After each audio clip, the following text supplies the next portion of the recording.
कर लेते हैं।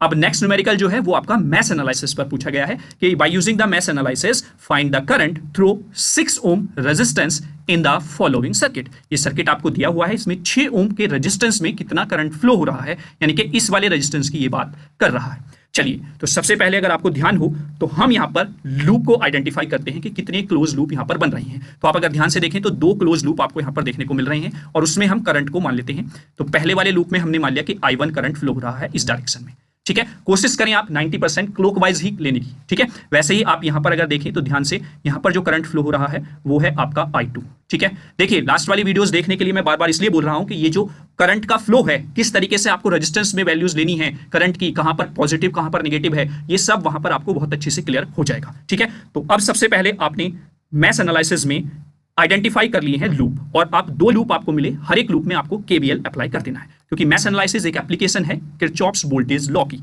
ठीक है। तो सबसे पहले आप अप्लाई करेंगे KVL, apply KVL eight node, sorry node नहीं यहां पर आपका, एक सेकेंड,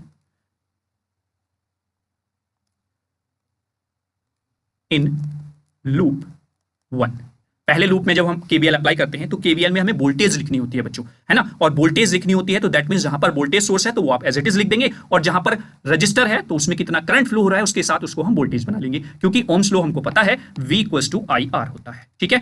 क्लियर हुआ? चलिए, तो आप ध्यान से देखते हैं। देखिए बेटा, यहां से करंट एंटर हुई प्लस की तरफ से और निगेटिव की तरफ निकल जाती है, तो यानी कि आप लिखेंगे यहां पर -2 करंट है I1। Is that clear? फिर अगर इस रेजिस्टेंस में बात करें, प्लस इधर से एंटर हुई है, इधर की तरफ निकल जाती है। आप देखिए एरो ध्यान से रखें, करंट इधर से फ्लो हुई ऐसे और ऐसे जा रही है, तो इसलिए ये पॉजिटिव ये निगेटिव। तो आप यहां पर क्या लेंगे, क्योंकि निगेटिव से निकल रही है करंट बाहर, तो -6।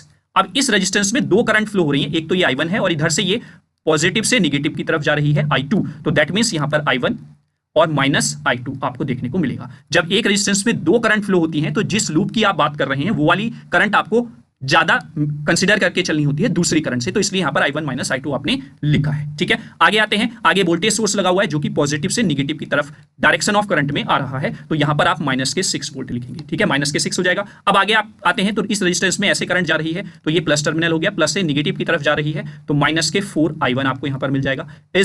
फिर आपका यहां पर करंट जो है वो माइनस से प्लस की तरफ है, तो यहां पर प्लस के 10 वोल्ट हो जाएगा, इज इक्वल टू 0।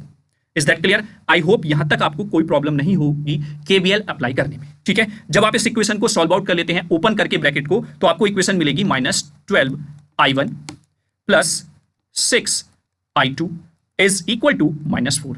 देखिए, कहीं पर भी किसी इक्वेशन में आपको समस्या लगती है तो आप तुरंत कमेंट बॉक्स में उस वीडियो को पॉज करके कमेंट कर देना, लेकिन सॉल्व जरूर करके देखना। मैंने मेनली इसीलिए चीजों को छोड़ा है यहां पर, आप केवल और केवल वीडियो को सुन लेंगे लेकिन ये सॉल्व करके नहीं देखेंगे, लेकिन अब इस सिचुएशन में आपको सॉल्व करके देखना पड़ेगा और ये कहीं ना कहीं आपके लिए ही बेनिफिशियल रहेगा, ठीक है। तो पहली इक्वेशन आपको मिल गई है। अब हम अप्लाई करेंगे केवीएल इन लूप सेकंड। जब लूप सेकंड में आप केवीएल अप्लाई करेंगे तब क्या होगा, मैं कलर यहां पर चेंज कर लेता हूं बच्चों। देखिए, जब आप लूप सेकंड में अप्लाई करेंगे तो यहां पर आप देखें, यहां से करंट ने एंटर किया प्लस माइनस, तो -3 और करंट आपने माना है I2, तो -3 I2 हो जाएगा। Is that clear? आगे आप अगर ध्यान से देखें तो करंट ऐसे जा रहा है प्लस से माइनस की तरफ, तो यहां पर हो जाएगा -2।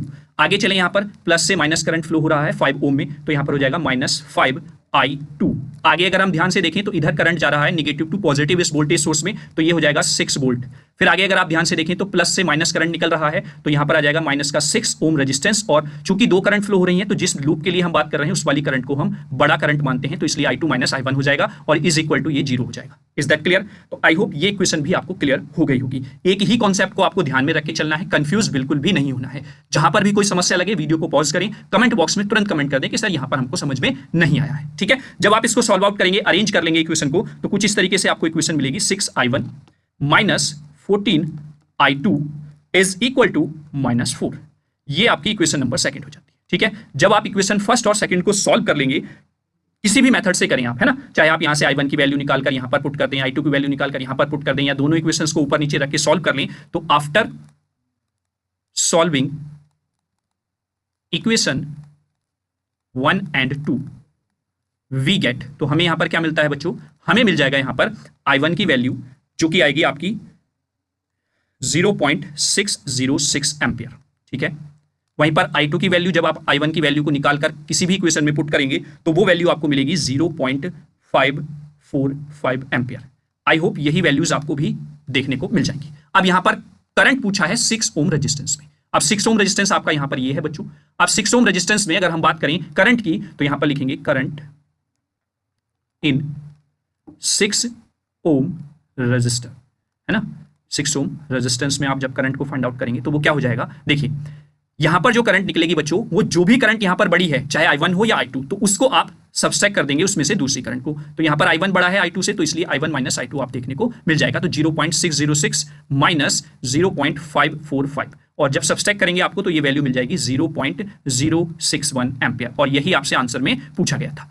तो देखिए कितने आसान तरीके से आप मैथ एनालिसिस का भी न्यूमेरिकल कर ले जाएंगे।